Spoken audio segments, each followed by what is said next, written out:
Right, I'd like to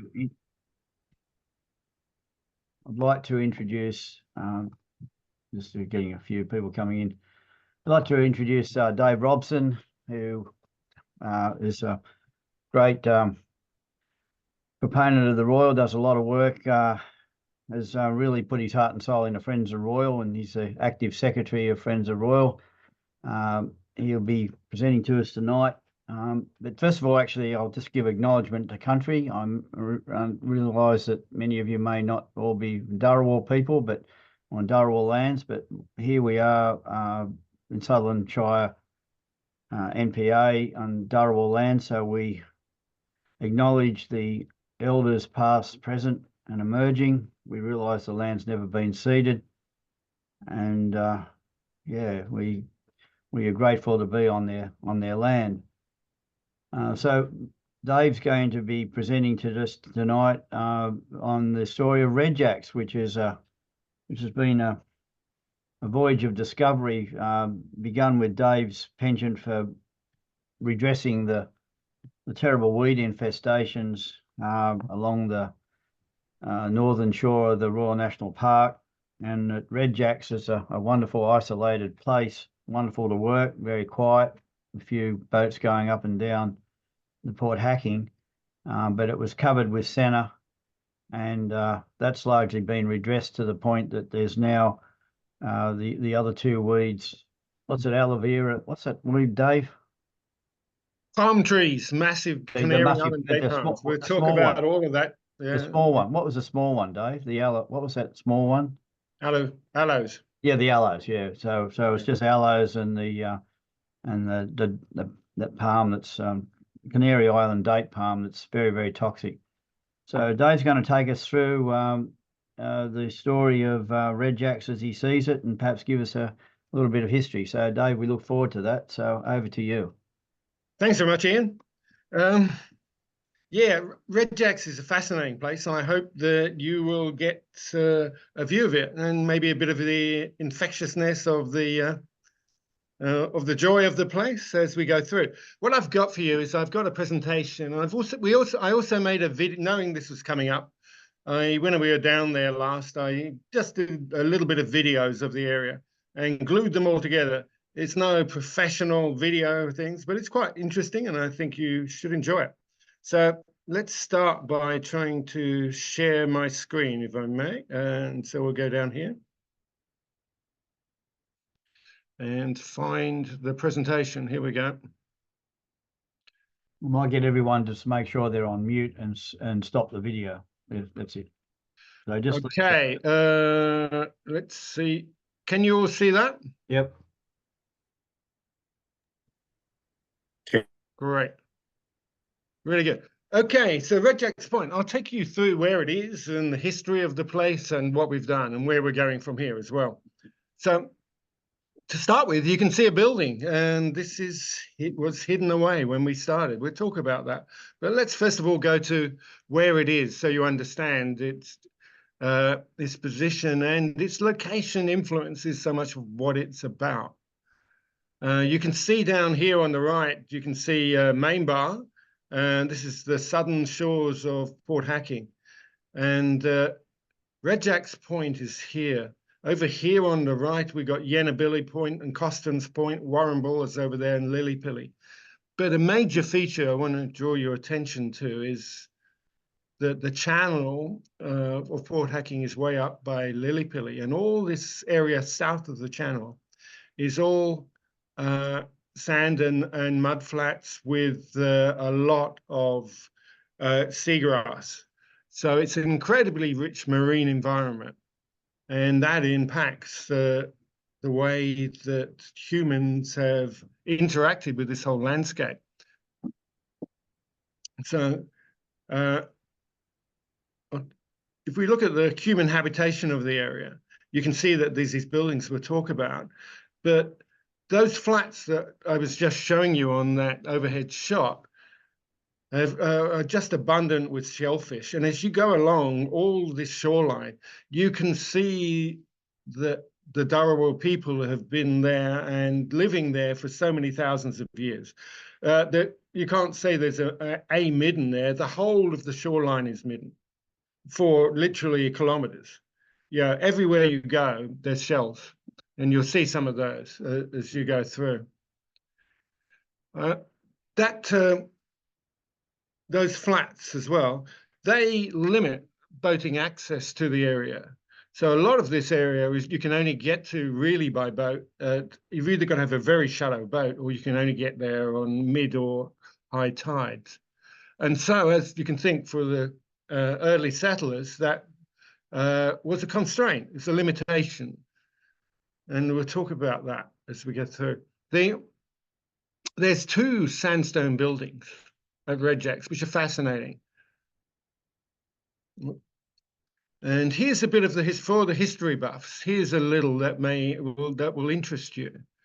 You can see on the right-hand side, and I've got, first of all, I'd like to give my acknowledgement to Judith Carrick, who gave me some information, historical information. And also there's this wonderful paper on Red Jacks Point from Cheryl Spark, who was a local resident, that was written in the late 70s, 80s, and that's got so much information in it. It's fascinating.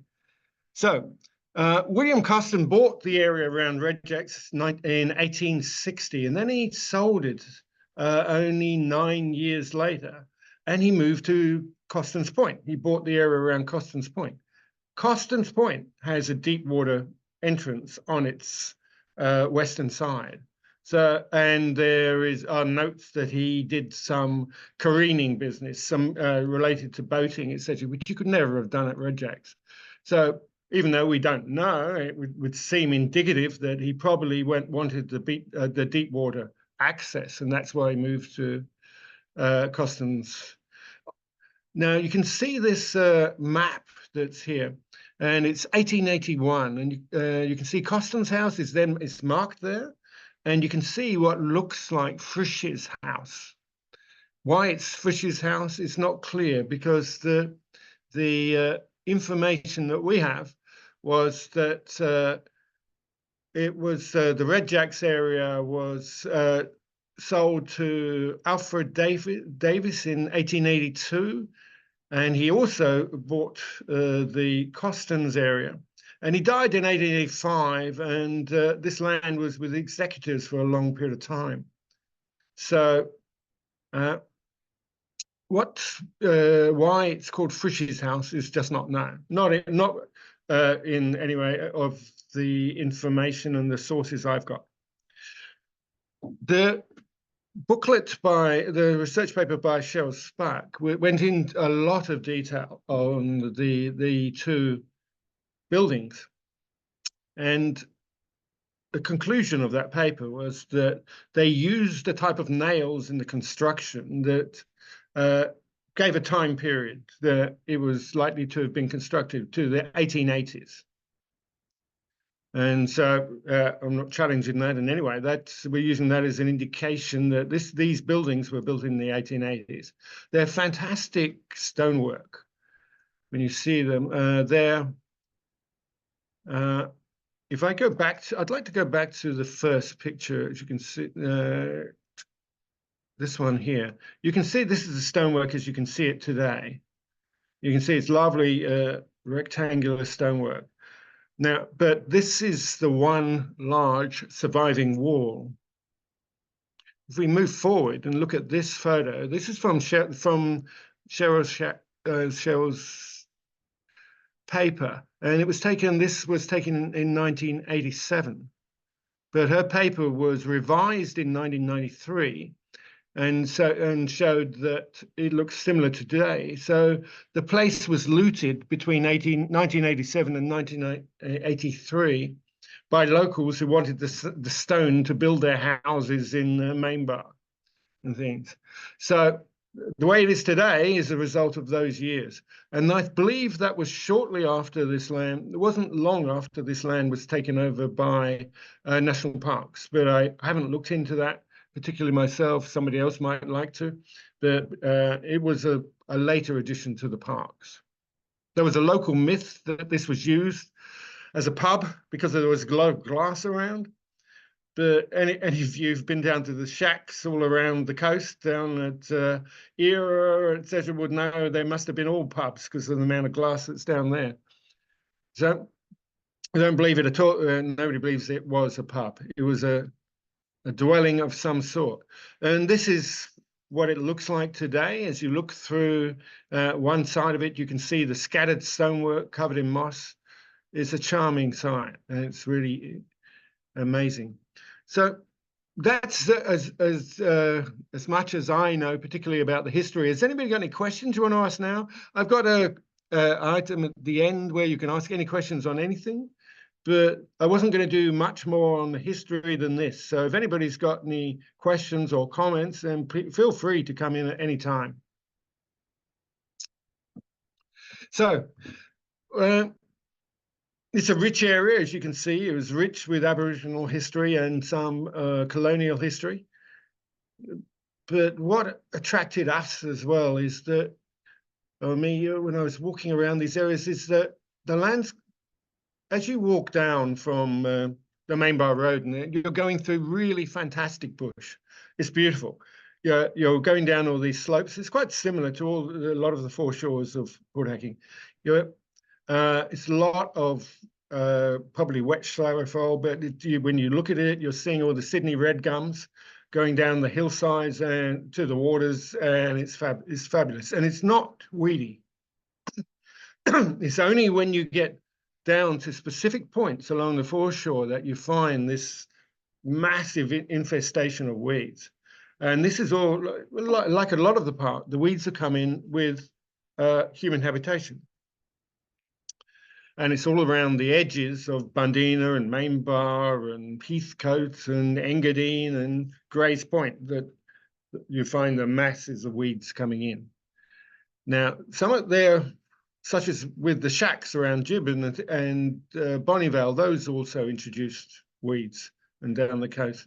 But here, the weeds are along the coast.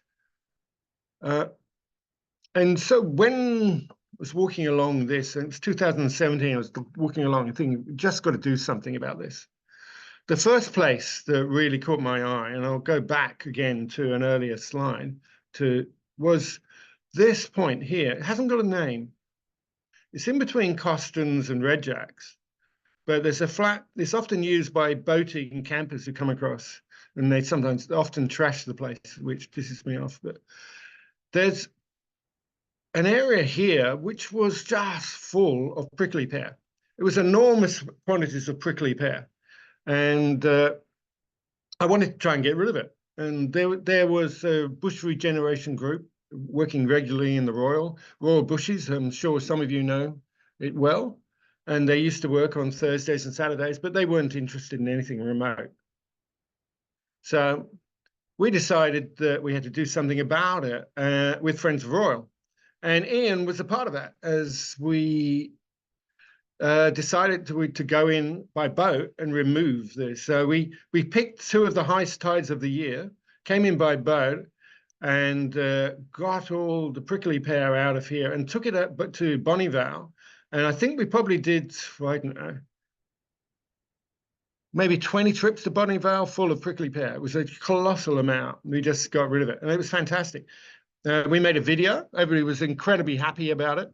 And it was a great success. But then I was thinking, what next? We're on a high. We've done this. We've done a great deed there. What are we going to do next? And let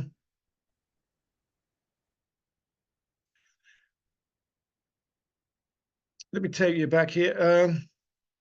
So we decided that we'd adopt just two sites, because a lot of the problems with bush regen is that you've got so many weed problems in the Royal, and we've got this very active group on Thursdays and Saturdays, and sometimes Tuesdays as well now. But there's so many sites, and you go back and you don't repeat the exercise often enough because you're too thinly spread. So we decided that we'd take a different approach. We'd pick two areas that were terrible in their current state and just focus on them. And they were going to be remote sites that we would like, the bushwalkers amongst us would like, and that we're never going to be done by Royal Bushes. So if we didn't do it, nobody was going to do it. So we picked two. We picked Red Jack's Point and Middle Rill. This was early 2021, sorry.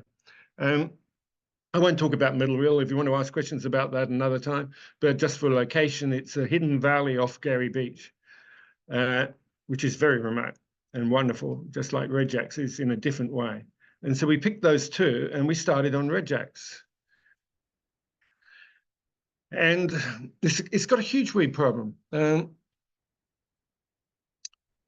the extent that that wonderful building that you can see, I might have said this before, we couldn't see it at all. We didn't even know it was there. Because there was so much senna that you couldn't see it. We could see a tiny building, the small outhouse, the smaller building. We certainly couldn't see the bigger one. And there's tons of weeds there. And it took us probably quite a long time in 2021 before we actually got up into this point, which is the main habitation point on the site. We were gradually working from where the fire trail ends, going in both directions, removing all weeds as we went, until we suddenly got to around the main site. And we were going so quickly that I thought, oh, we'd be finished by the end of the year. I hadn't really done a great audit of the site, as you can see. Peter Donnelly, who was with us doing it at the time, he said, I've just taken a walk up there. Mate, you're never going to be finished. And he was quite right. We gradually moved up and we started working through this area, and we've been doing it for 3 years. And we're going 1 to 2 times a month. Sometimes we just have 4 people, something like that. Other times we've had over 20. We've had one day, Tony Larkin brought tons of his Sutherland bushwalkers along. And we had something like 25, 26 people working on site. And it's fantastic. You cannot not like the area. It's such a beautiful place. Because you're walking, and you can see what you're tackling. You're gradually going through, and you can see the great bush on your back and this crap in front of you, and it's enchanting. And you go down there and start going through it. It's about. I've got a few pictures here to show you what something. This gives you on the top left gives you an idea of what it's like working through this. Yeah. I didn't take enough before photos, but that gives you a little glimpse, yeah? And you can see when we were cutting these, we were cutting and painting them, and we end up with big piles of dead senna, which are gradually rotting away all over the site. You can see them there, and you can see them down bottom left and here. And have a look at this fallen tree on the top right. You can see all the evidence of the Dharawal people there. As this tree has unearthed what's deep under the ground, yeah, and you see that everywhere, not just on top of the soil, but as it's unearthed by events such as that. You can also see this Canary Island date palm we're talking about. Yeah. So we started on the senna and the green cestrum, which were the obvious places to start because they dominated. You can see this is just a wall of senna you can see in front of you there. That's the sort of thing we're working through. And if we go back to, now I'll show you one event where you can see the sort of difference it makes when that's taken away. So we end up with all the branches as we gradually work through it. We found the buildings in late 2021, and it's 3 years of work. Literally thousands of volunteer hours have gone into this, if you calculate it, with the number of times we've been down there. And we finished what we call the primary weeding, and you can see the small print which says excluding aloe and date palms. The primary weeding is going through and just getting rid of these masses of this thing.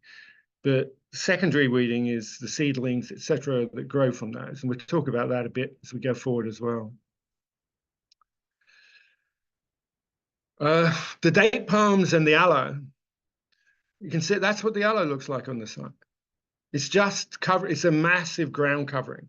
It's on the flats around the building, and it's down the slopes on the eastern side.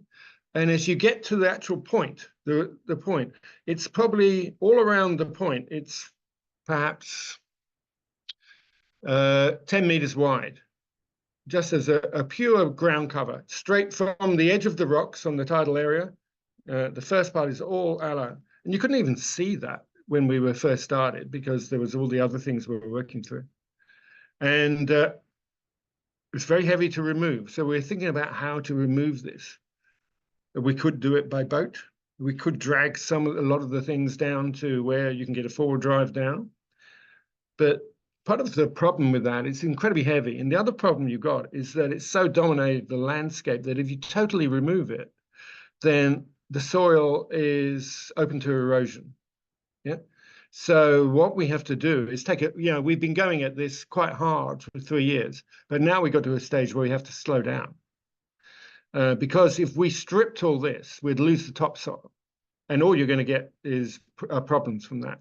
So we have to slowly remove them, get regrowth happening, and all this stuff. And we'll talk about this some more. I've got a video coming up where Diana will be talking about this, and also she's been experimenting on how to remove them, putting it in black plastic instead of how to kill them. Instead of removing them, putting them in black plastic so they rot away, and then just getting rid of a lot of that rot. It's working. And that is the way we are going forward with this stuff. I'll show you some more about this as we go. And as regards to date palms, I've got some good news I'll share with you at the end. Here's a few more photos giving you an idea of the area. This is on top left, shows some of the aloes that are right by the water's edge. You can see how dense it is getting down to the water. This bottom left is interesting. This area was it's under a canopy of she oaks going up. Those are the trunks you can see. But underneath it was all senna, and it was probably 2 meters high, right through that. And it's all been stripped away. I remember working through there, and perhaps I shouldn't say, I would say, I was with John Arney, and he just said, "Oh, look at that. There's a spider." It wasn't a redback. It was the worst one. Yeah, a funnel web was there as well. Massive, massive female funnel web was there. It's the only one I've ever seen while I've been doing bush regen was in this spot, around here. There's Diana, and there's the black plastic. And I'll show you that on the video, as you can see. And you can see what these date palms are doing as you go through as well. So let's get to a video. I will stop sharing this and try and find the right one to share.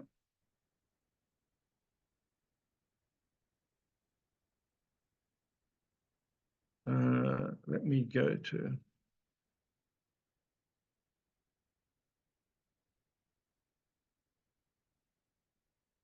So you should have it now. Have you got the video? We've got you just at the moment, Dave. You'll need to go back to share, Dave, with the video. I just did. Why didn't it work? We'll try it again. How's that? It's coming up again. Yep. Yep, we're there. We're there. Yeah. Brilliant. Okay, here we go. When we first started work about 4 or 5 years ago on this site, you couldn't even see this ruin. It was hidden behind whole groves, copses, little mini forests of senna. And it's a magnificent site. Look at this.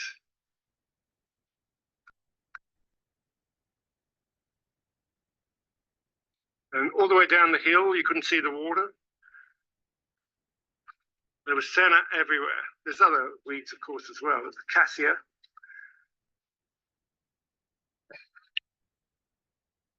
But we've made a huge difference here over 5 years. There's probably been 50 different volunteers who've worked here over that time. This is the other side of the ruin. As you can see, it was quite tall. Beautiful stonework. We're talking about the history of this building. And if you look around here, you can see black plastic. So what's this litter doing here? Well, it's actually solving a problem. This problem over here. You can see all these aloe vera. They smell beautiful, but over the decades, they've made an incredibly dense ground covering and killed everything else that's possibly growing there. And after we removed the centre and all the green cestrum, we were left with this. But if we stripped it off, we would have had some real problems with erosion, because then there would be nothing left when the rains came to stop topsoil being taken away. So we had to think about what to do. And our leader in this was Diana, who's coming with some of these plants right now to show you what happens when you put them in black plastic. Do you want to talk about this, Diana? Yes, I'm happy to talk about this. So the idea is to remove them slowly so that we can support the native regen. So we've got these gonias growing up where there used to be just aloes. And then we get them under the black plastic. We knock away reasonably quickly, get the cotton, until you get that like central stem and it's completely hollow. So to increase the speed that they rot at, you keep some of the rotten vegetation, but you also want to like break up this rhizome so that it can go faster. That's where your knife is really useful. Yeah.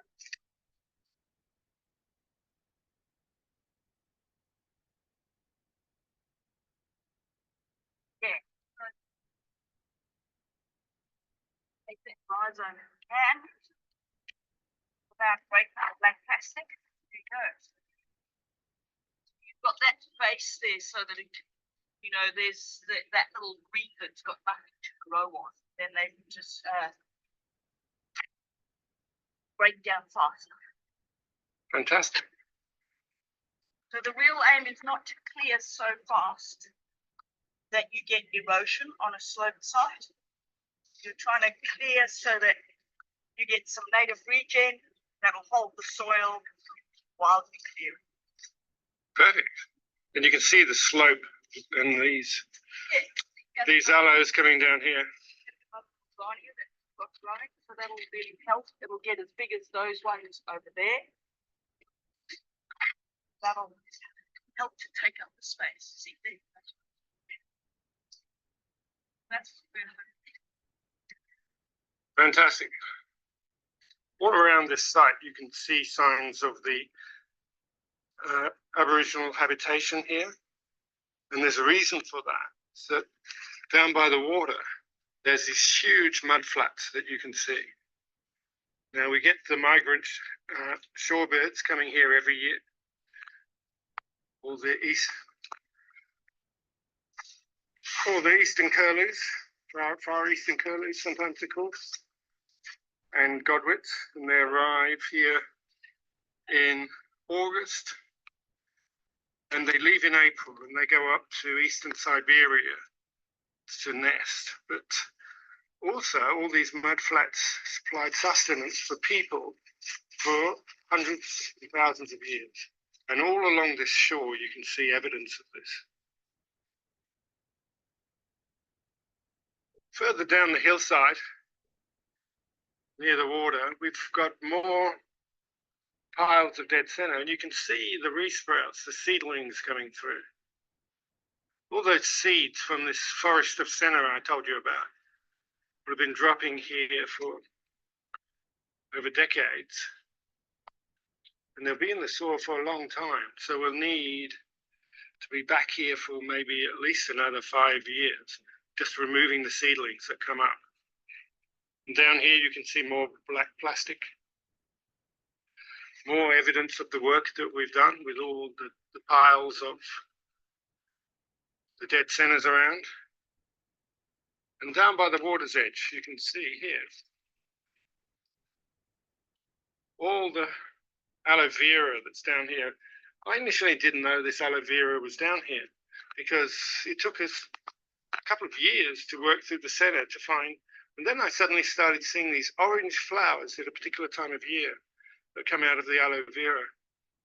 And the whole of this area on this point, down by the water's edge, just before you get to the rocks, is just a mat, solid mat of aloe vera, which we'll work through over time. This has been probably a 5-year project so far. Until we finished, it's going to be at least another 10 years to work through all of this, to restore it to some of its natural beauty. These tree stumps from fallen trees give you a graphic illustration of the Aboriginal history of this point. You can see all the shells are in the soil. I'm sure they go to a huge depth from this point. It's not just redjacks, it's this whole foreshore for at least a kilometre where it borders all the mud flats. This is the outhouse of the historic building. We could see that, and you see that little sign. We could just see that when we started work. So we knew there was something here. We couldn't see the big sign at all. But this was covered in sand and it's all been removed. And it's such a beautiful sign. I'll just move around so you can see the mud flats over here. Power tools are stopped on the other side of the port, thank goodness, and it's just a beautiful spot. You can see these lovely fig trees, some ukes, a lot of she oaks, and unfortunately, you can also see these horrific Canary Island date palms.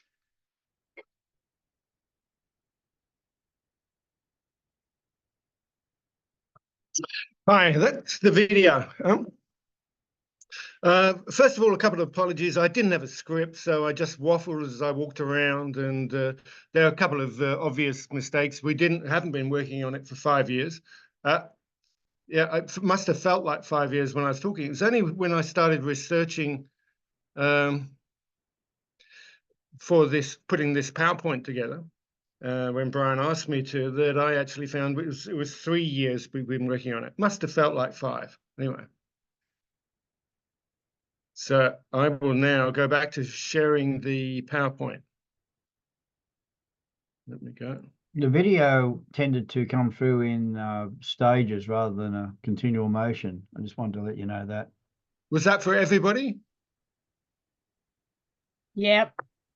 Oh, Yeah. that's a bit Like sad. a series of photos. That's a bit sad then. There you go, but I can't do anything about that. You can but blame we could understand what you're on about anyway, Dave, and we saw the blame Telstra. Yeah. Yeah. Okay, right. Yeah. So hang on, let me just find the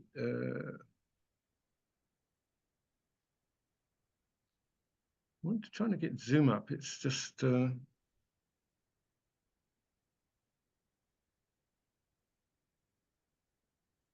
What are you wanting to do, Dave? Sorry.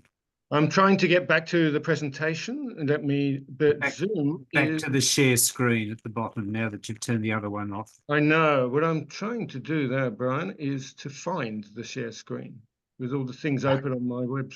Okay. Well, shrink everything and just That is exactly what I'm doing. and just have the zoomy bit open, and you can see the green button in the middle at the bottom. There we go.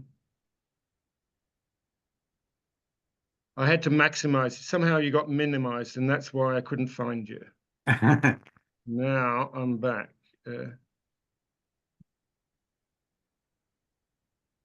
Coming up now. That's looking good. Yeah, Okay, that's it. good. You're right there.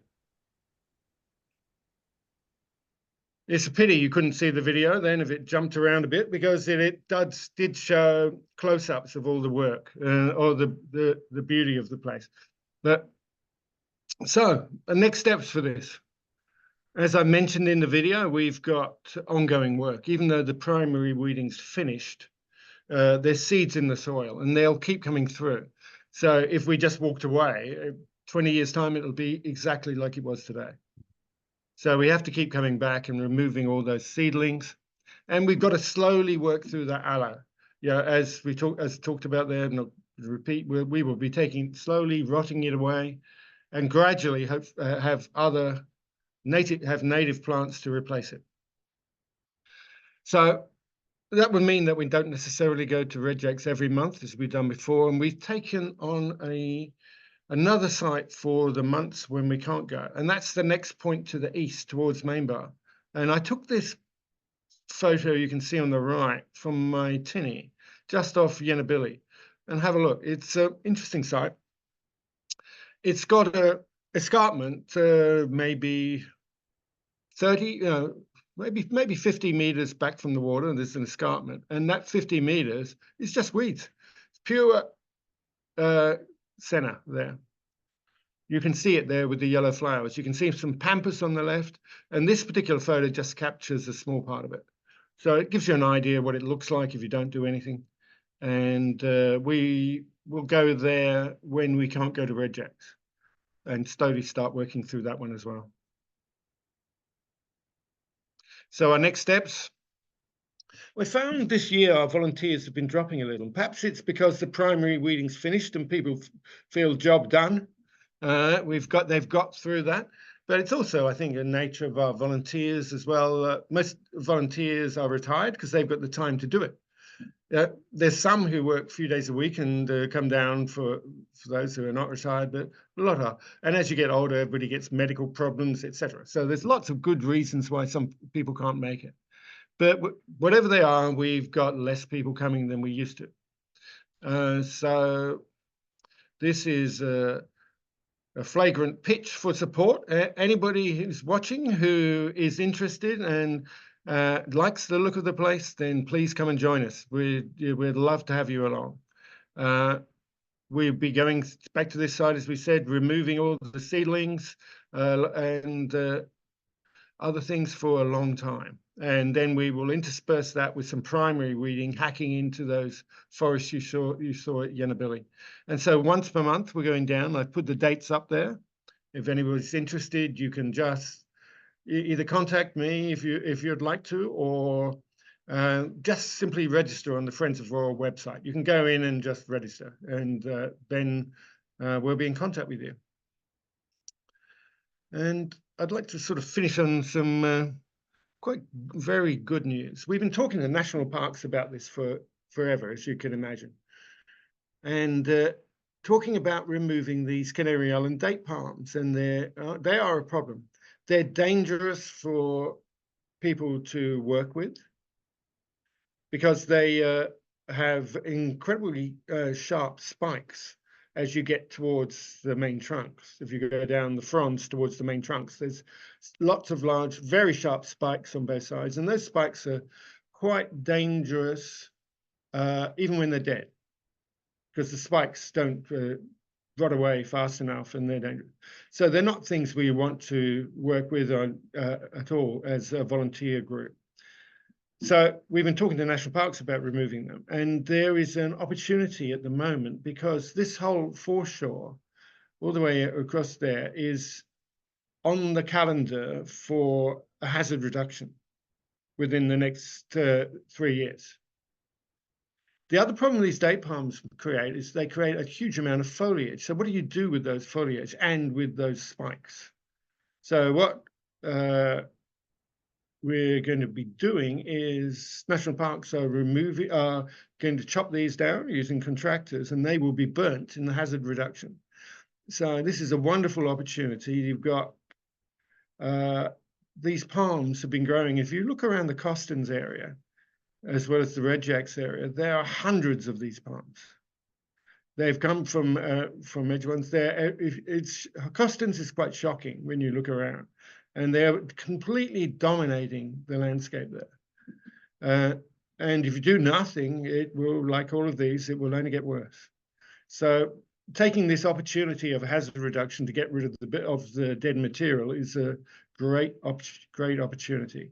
So I'm really glad that national parks are working to the same aim, and we're going to be doing that starting tomorrow. So that's it. That's the presentation and the video. Sorry you couldn't see the video. Can't do anything about that. So Dave, we could see it, Dave, but in a series of fits and starts. You sort of like frame and then a couple of frames later. So we could sort of see the pictures and we could hear you talking and we could hear, we heard a little bit of what Diana said, but yeah, I think everyone sort of saw what you were trying to present. Yeah. okay, Yeah. good. So that's it. Open up for questions. Anybody's got any? So unshare and we can expand and we've got all the faces up now. Dave, I'd like you to meet the J down there, Judy Evans. She is our branch editor of our next newsletter, a guest editor, and I bet you she would like a copy of those dates, etc., and a little bit about Red Jacks to put into the newsletter, see how many volunteers we can get. Is that be right, Judy? Yes, it would be. Thanks, Brian. I was thinking that myself. I thought you would be. Fabulous, fabulous, Judy. We much appreciate it. You can send it direct to me, Dave. I can flick it onto Judy, or vice versa. I'll send you the present if like here. Thank you. Yeah, it's fun. It's actually a beautiful place to work. Love it, and I think Faye likes it. So that's probably why I'm presented here. Yeah, absolutely. Faye, do you want to turn your mic on and tell them what your wedding has been like yet down there?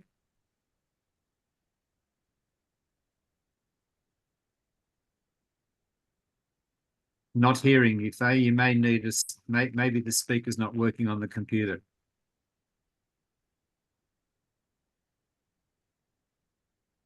Not working.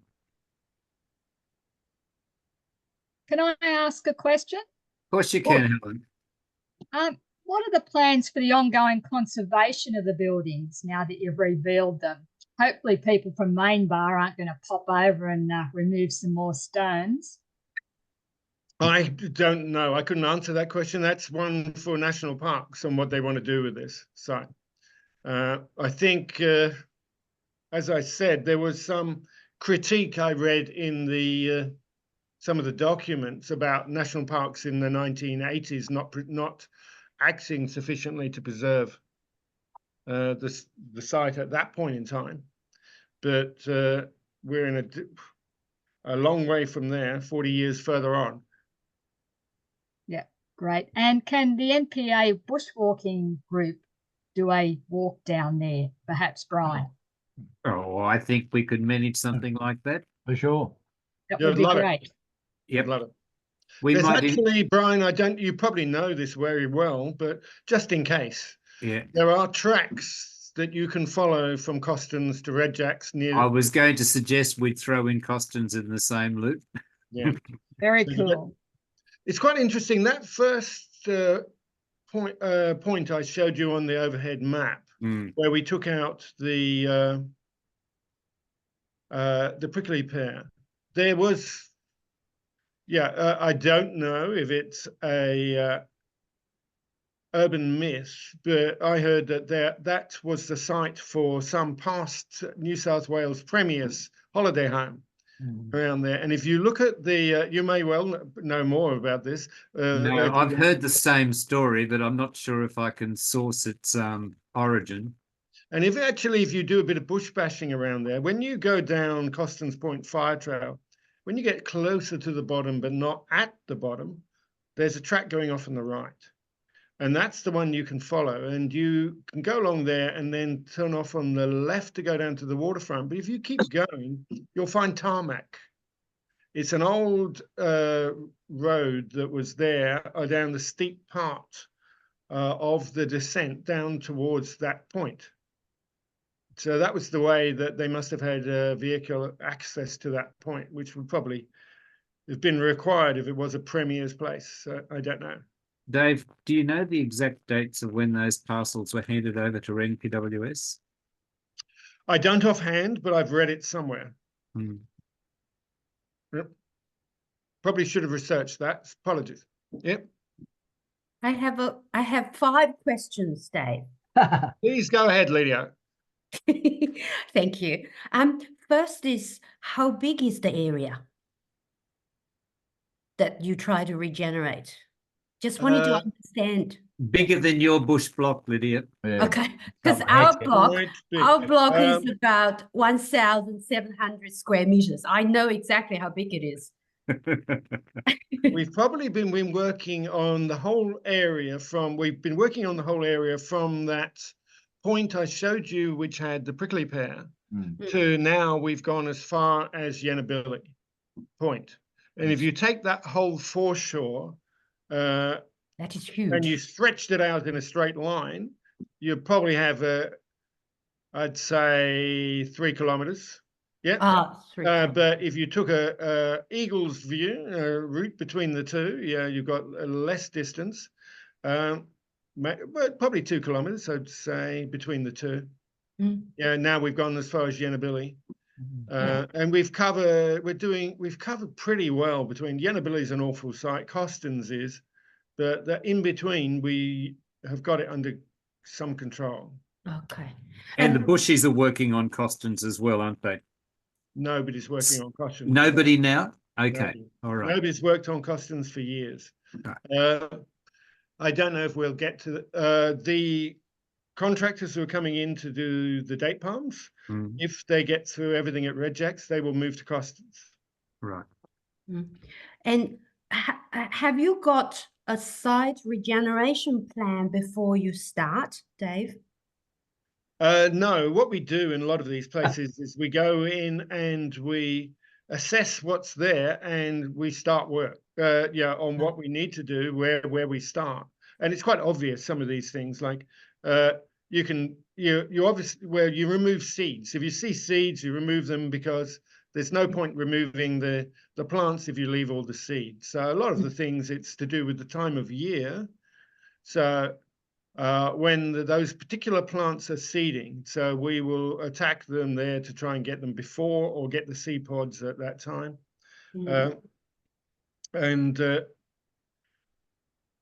Yeah, so it's reasonably obvious. The other sort of thing that we do is we'd like to work from the good bush to the bad bush. Oh, yes, that is what I read about. Yes. Is from the good to the bad, and from the top to the So bottom. you're doing the That's perimeter. where the seeds are moving. Yeah. Yeah, you're doing from the perimeter, so it's not spreading any further. And the good thing with cassia is about Easter time, you can see it. You can see it everywhere.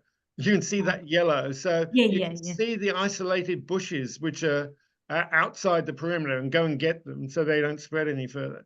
Yeah. And some of the others. Yeah. So that's the practice we follow, from the outside to the in.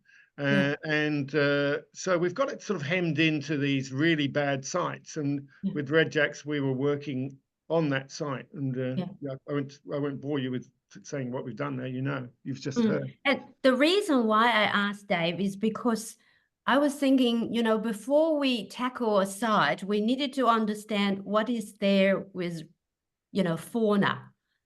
What are the, birds or animals that are already there? Would that, the regen, that determines the speed of the regen, and, how we tackle that. It can do, but we're not tackling, if you think about the fauna. Are there many birds? We're not tackling, we do remove things like lantana, which birds love, but there are other plants that the birds can go to. So it's not an impact, Lydia, on bird life for doing anything like that at all. So we're not removing tree hollows. We're not doing anything like that, which is going to greatly impact our fauna. The reason why Lydia, before you go, Dave's site actually has a canopy of native stuff above the weeds that you saw. Oh, okay. So there's an additional layer, if you like, above. So it's all open. It's all eucalypt woodland. And as you get closer, there's she oaks, and there's a lot of big fig trees as well. So I'm a birder, Lydia. And Yeah. that's what I spend a lot of my time doing. And I like the site because Yeah. it's a wonderful site. You've got seagulls around all the time, Yeah. ospreys as well. We often get a lot of the birds coming to eat the figs. It's a Yeah. great site for Mm. birds. And a And- lot of small birds as well in some of the regrowth we've got. There's not Yeah. enough new low story stuff for you. Yeah, there's understory. That's what I'm thinking. Yeah. Yeah. Well, there is with the things like the Garnier, you're going to get we get all the normal wren species coming through. Mm. And how slow is slow in your experience? I know that there are two methods that they were talking about. One is the Bradley sisters methods, and the other is the Wynnum brush rainforest regeneration method, which is using some of these like poisons and like drastic measures. But you mentioned about you would like to go slow, which I actually think is a great idea. But how big each time that you clear that you feel What we that tend it's to do, comfortable for you to say, reject? you saw Diana there, who's leading the regen with all the black plastic and things. What she's doing is she's removing all the aloes where there are natives next to them, etc. Yeah. So she's not removing a whole bunch of aloes where there's nothing to go in their place, right? Yeah. So she's, we're gradually, so we're doing it strategically, if you like that. Yes. To have to give the best opportunity for the natives to grow into that space. Yeah. As we slowly remove it, and our pace will be purely determined by that. Ah, okay. So whenever you do the weeding, do you actually planting at the same time, or it's just A lot of peeling places into we do, Yeah. and we've done that at Gibbon and lots of others, where we've actually what we do is we collect the seeds from the area. Yes. So you get the seeds that are actually local, and we've been taking them into the council nursery and growing seedlings and then replanting those. Yeah. And we're doing that all over Heathcote and Royal. We haven't done it at this site yet. We will at some point. Yeah. So you are working with the council. That's my other question. So you're getting the support from the council in regards. Oh yes. That was set up by a ranger, a beloved ranger who was here for many years, Patsy. Set that whole scheme up because there used to be a nursery in the national park, but that was no more. So we're using the council nursery. I see. And there's one day a month, one afternoon a month, where a lot of our volunteers go along to that nursery. Yeah. And also, do you use any professional bush regen organizations to help with like the initial site preparation in some of We the do areas? use, I should say, when I'm using the term we, this is the whole endeavour, including the national parks, because Friends of Royal don't. But certainly national park hire contractors. And those contractors are doing a lot of good and valuable work. On this site, they're starting tomorrow at 7:30, removing those palms we're talking about. Yeah. And I'll be down there with them. But we've also, the contractors, another example is at Gibbon. Do you know the fenced area on Gibbon Beach? I'm not familiar with the area. Sorry, Dave. Yeah, Gibbon Beach is a weed disaster. It is truly awful, and it is beyond redemption. There's nothing anybody can do. Sounds like to our remove area. every weed on Gibbon Beach. In fact, I think the weeds are holding Gibbon together in some ways. But there are areas where you can make a difference, and one of those areas is the fenced area, which is further along, which is a lovely rainforest area. It's fenced to keep the deer out, and they've been shooting the deer, as you're well aware, which is a great initiative to stop them. But it's a fantastic area. It's just full of of fig trees, and sorry, I've forgotten a lot of the species that are there. Cestrum. No, the cestrum is the weeds. The Oh, contractors you're talking been about the good removed- things then, were I'm you? talking about Sorry. the good things, yeah. Ah. The cestrum is a disaster with cestrum, but Yeah. Prickly pear there there. is not. The contractors have been paid to remove the cestrum within Yeah. the fenced area. Yeah. Oh, good. Yeah. Yeah. Yeah. Because apart from the weeds, we have an area like that, but we got a lot of fauna, which is very precious to us, and we try to recreate a native sort of replacement substitute for that. And I heard that Land Care or Greening Australia are actually calling for bush regeneration project, and they're funded by New South Wales government. And they That do is the that initial that fenced, preparation for Lydia, free. that fenced area at Gibbon is Yeah. funded by Landcare. All the contractors there. Exactly. So that's what I'm thinking. That's Maybe been we should funded for, I utilize think, some of 40 those Yeah, resources. they've been doing a very good job working. Yeah, and they're we, calling. the volunteers Yeah. work in partnership with this. Thank you for that, Dave. I think you got your 5 questions in, Lydia, with Yeah. a few extra bits as well. Oh, shut up now. No, Are there very good, any- Lydia. Good questions. Yeah. Are there any other questions around? Yeah, Sorry. David, could you outline for everyone just how the contractors are going to deal with the date palms tomorrow? Going to cut them down. They're going to be burnt when the hazard reduction comes through. So what, just use chainsaws and things to cut off the offensive palms and the fronds and then sort of go for the main thing? And you know how they're pretty big, they're huge. Yeah, I'm not really concerned with that to the degree. That's why you've got contractors to do it, who are professionals.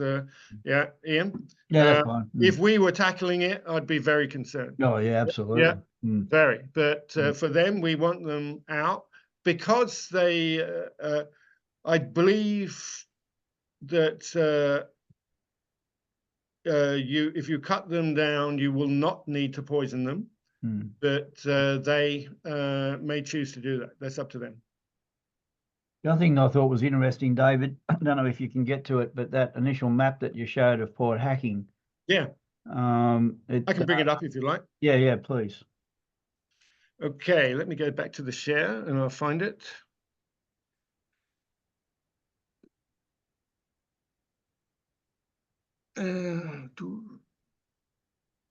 Sorry.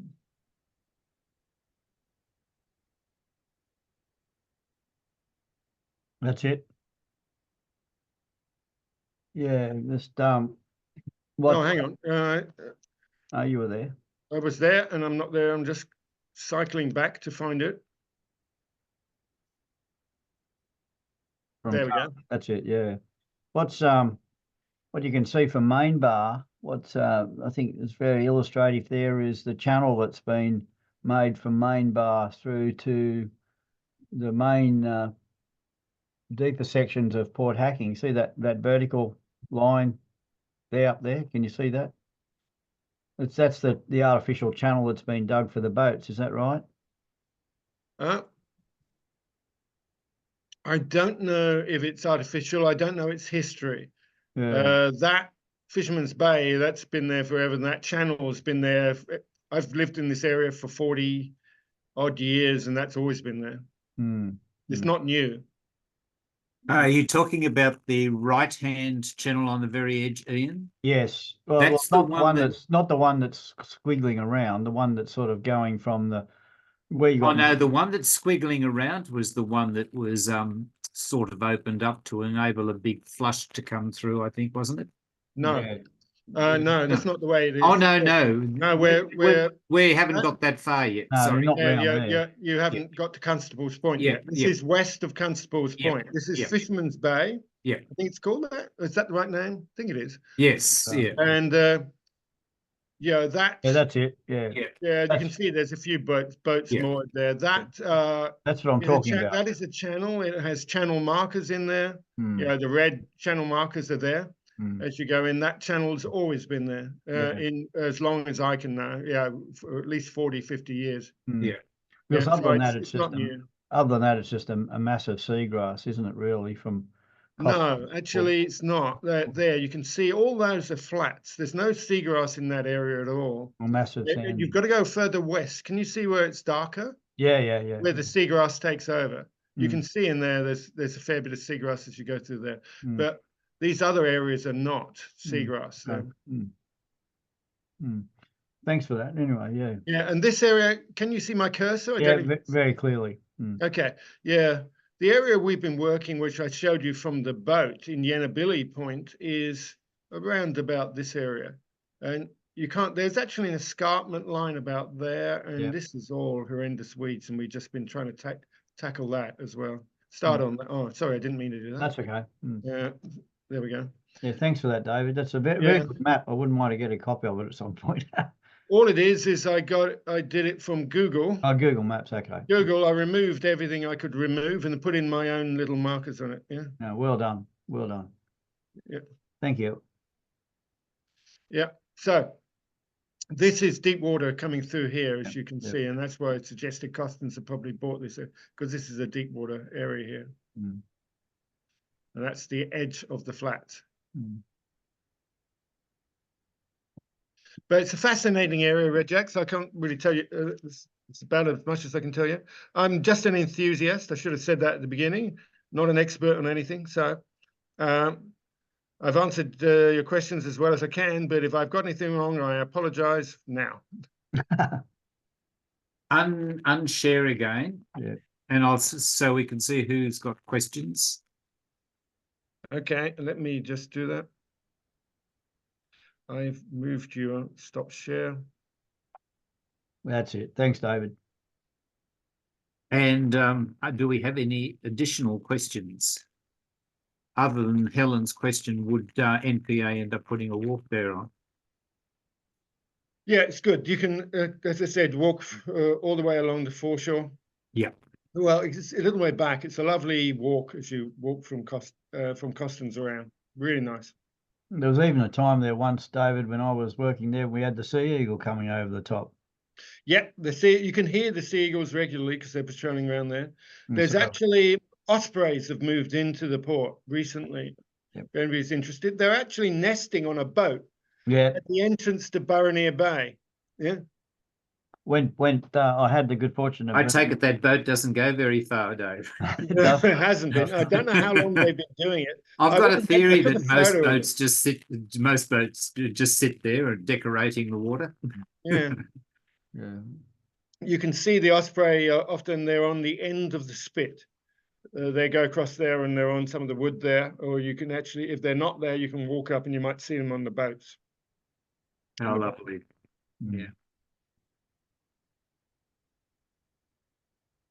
Yes, Chris, I recognize you from birding, Chris. And you're on mute. I can see your lips moving. Still on mute, Chris. Oh, that's it. Yeah, I just wanted to reiterate how wonderful it is seeing quite a number of rare and endangered eastern curlews in that sandspit area. Yes. I think we saw 17 the day I was there birding with you. Yep, they're a wonder. There's actually Julie Keating, who's a wonderful environmentalist, lives close to there and looks after and lobbies every politician possible to protect those birds. She's good. She sent me a note the other day about the tags. Some of the birds, there's a bird or two that's gone through with tags on, and where they've been found, and they were in Korea. Yeah. Okay. Are there any overwintering, Dave or Chris? No, I don't believe there's any curlews there. Not No. at the moment. Okay. So they're all strong enough to fly back home for a dinner. Yes. Yeah. Or for breeding. Yeah, the curlews there. It's very hard for them because that's such a good place to eat. But what they haven't got is a good, safe place to roost.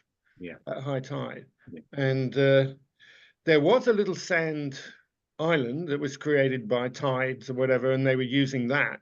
But storms have taken that away. So now they're forced to use the spit. And they use the spit and people land with their dogs. Locals take their dogs on there from Main Bar and people land by boats with dogs. And Which upsets Julie no end. It does, and then the birds are forced to fly to Botany Bay eventually. Yeah. If they're harassed enough, then they'll relocate to Botany Bay to roost and come back to eat.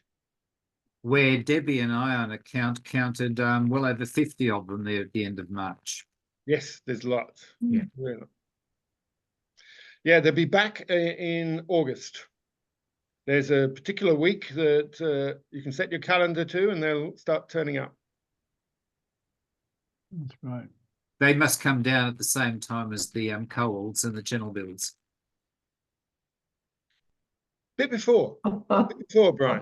Goals and channel bills won't be here in August. They'll be we get them usually around about the 25th of August, 26th of really? August. Yeah. Get a bit later, you see. Yeah. But yeah, the migratory sphere is wonderful. Yeah, it is. It's particularly interesting when you get a bird that's gone down the wrong flyway. Like you get an American bird comes down. It's in the Hudsonian Godwit gets everybody excited. Yeah, they do.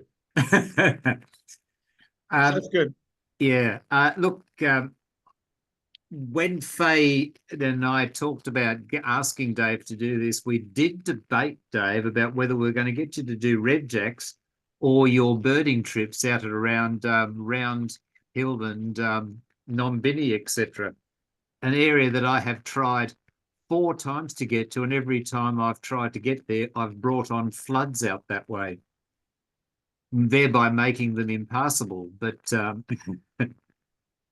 I am totally jealous for those of you who've never seen Dave's photos of some of the birds he's photographed out in that gorgeous western part of New South Wales. We might actually talk you into coming back sometime for that one. Maybe, but yeah. You don't have to answer. This is national parks, yeah. Yeah, they're good. I love it out there. Yeah.